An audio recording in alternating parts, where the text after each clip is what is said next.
Graciana, que me está llamando Graciana, vamos. En el 99 cuando sos... Sí, estamos escuchando al senador Aníbal Fernández. En cabeza de Repsol YPF a la inversión, vimos caer abruptamente una empresa que nos importaba a todos, porque se suponía que la búsqueda a la hora de la privatización de esta empresa era que entre la sinergia que generaría el capital privado y la importancia estratégica para los argentinos íbamos a conseguir un mix espectacular para ambos, nosotros, el camino hacia el autoabastecimiento y el empresario privado invirtiendo las ventajas que la propia rentabilidad le iba a generar. Sin embargo, nos encontramos con algo absolutamente oprobioso. La actitud de la empresa no ha sido otra que tratar de sacarle ventajas solamente a la empresa sin pensar en lo que le podía interesar en términos estratégicos hidrocarburíferos a los argentinos.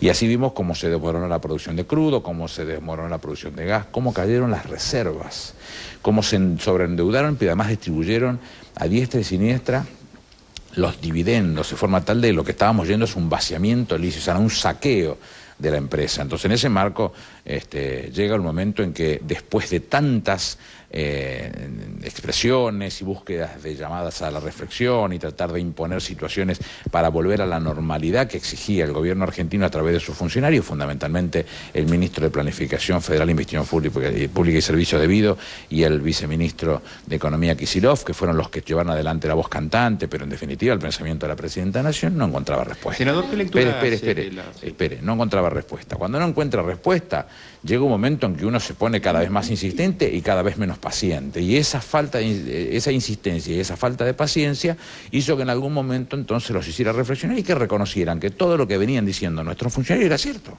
Y que entonces estarían dispuestos a buscarle una alternativa para resolverlo, pero que no tenían plata. Mire, ellos invirtieron 13.100 millones de dólares que los recuperaron y además de eso se llevaron 9.000 millones de dólares de dividendo.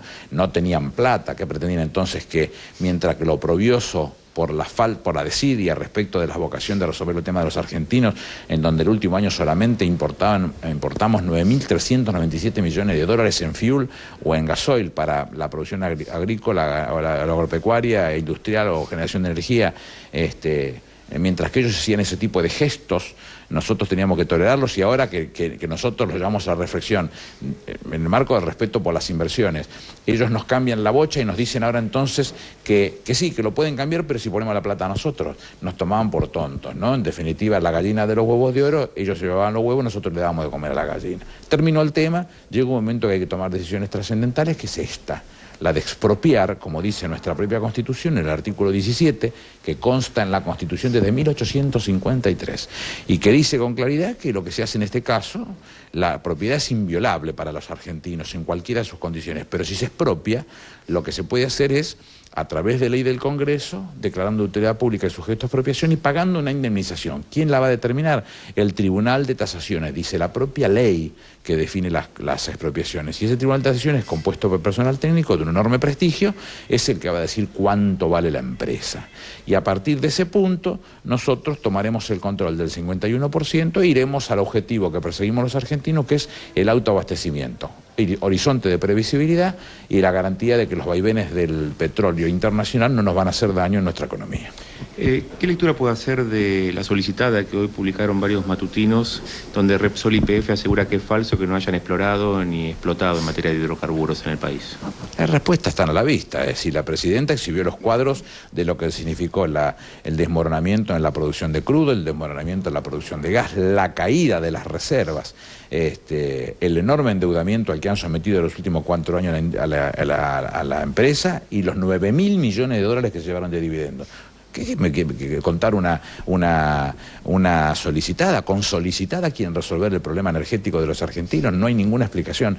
Por primera vez en más de 15 años, nosotros tuvimos un déficit en términos hidrocarburíferos porque se exportó la mitad de lo que se importó. Es decir, nosotros vamos a hacer ese camino, toda la producción que nosotros tengamos que llevar a la práctica va a estar siempre pendiente de los vaivenes internacionales, nunca va a poder resolverse de otra manera. Senador, ¿cómo se le dice a la gente o cómo tiene que tomar la gente esta, si se quiere, amenaza por parte de España y de la Comunidad Europea de padecer las consecuencias o va a sufrir la Argentina las consecuencias de una expropiación? ¿Cómo se le lleva tranquilidad a la gente? ¿Qué son eso? Amenazas.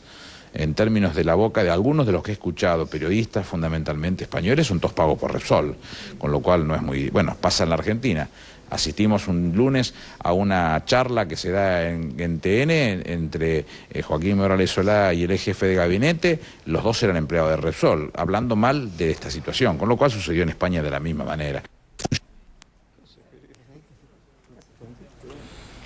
Sí, claro, ahí hay un problema de transmisión que ya en un momento vamos a estar resolviendo. Ahí estaba Aníbal Fernández hablando justamente de esto que está pasando con el tema Repsol YPF y lo que va a tratar el Senado en el día de hoy. Mientras estamos intentando recuperar eso, te recuerdo que la temperatura es de 10 grados en este momento, la máxima... La máxima de 14 grados, se va a mantener la llovizna durante prácticamente toda la jornada en Capital. Sí, poquito. Sí. Los docentes están protestando, siguen protestando en la provincia de Buenos Aires. La gente de SUTEBA hizo una movilización porque lo que sienten es que no se están desarrollando las paritarias tal cual ellos esperan. Pero de eso vamos a hablar después, vuelvo con Aníbal Fernández. Tras una huelga que los trabajadores petroleros de las petroleras extranjeras y que le reconoce los derechos el Estado mexicano, las empresas petroleras presentaron un recurso de amparo ante la Corte. Cuando la Corte saca la acordada definiendo el laudo a favor de los trabajadores, las empresas petroleras deciden no prestarle atención a lo que dice la acordada y entonces el presidente Lázaro Cárdenas expropia 17 empresas petroleras extranjeras, entre ellas la propia Standard Oil. Con lo cual, si en aquel momento lo hizo, ¿por qué México podía y nosotros no podemos hacerlo? Con lo cual, lo que tenemos que hacer nosotros, en vez de dedicarnos a contestarle a los otros, es defender los intereses de los argentinos. Y a eso estamos abocados en el día de hoy, a darles media sanción a este proyecto para que la semana que viene, si Dios quiere, ya sea la Cámara de Diputados la que defina, se publique, se promulgue, se publique en el boletín oficial y ya comience a vivir una vida distinta con destino del autoabastecimiento de hidrocarburos para parte de los argentinos. Y acá, senador, será la Cámara de Senadores la caja de resonancia, verdaderamente, esto que usted está adelantando, ¿qué expectativa y qué mirada tiene con esta media hora que falta? La gente debe saber que se vota de dos formas. Se vota primero en general y después en particular, artículo por artículo. En general vamos a tener una enorme cantidad de votos. Va de suyo que el bloque del Frente para la Victoria y los aliados tradicionales van a votar a favor. A mí me llamaba mucho la atención, yo no tengo por qué meterme, el radicalismo que tomara una posición distinta, pero ha tomado la posición que yo asumía porque ha sido su historia, con lo cual ya lo ha dicho el presidente de su bloque y el presidente de su partido. El Frente Amplio Progresista ha dicho más o menos lo mismo, con lo cual en general va a ser una cantidad de votos muy importante. En particular hay discrepancia, por ejemplo, con el tema de las utilidades con las provincias no petroleras. No, utilidades no, acciones. Dos cosas se dicen normalmente, una respecto de los controles y otro respecto de las acciones que le corresponderían a las provincias no petroleras. Respecto de los controles, no puede haber otro tipo de controles que los propios que define la ley 19.550, la ley de sociedades, porque sigue siendo, así se expropia el 51% de su capital, una sociedad de derecho privado. No se puede hacer controles de otra manera que no sea de la forma que lo establece la 19.550, porque si no, con ese criterio uno podría meterse en una empresa de cigarrillos, o una empresa de gaseosas, o una empresa de cualquier cosa. Son sociedades anónimas, es una sociedad de derecho privado y se va a manejar en las condiciones... No puede auditar la SIGEN y la auditoría. No, porque es una sociedad de derecho privado. ¿Por qué no audita a una fábrica de cigarrillos, o a una fábrica de aceros, o una fábrica de pan, qué sé yo? ¿Por qué no? Porque son sociedades anónimas y se rige por las leyes que establecidas específicamente para ese efecto. Y además, siendo una sociedad que tiene una parte de su capital cotizando en bolsa, tiene también exigencias que la propia Comisión de Valores le pide o le pone para que pueda cotizar en bolsa. Bueno,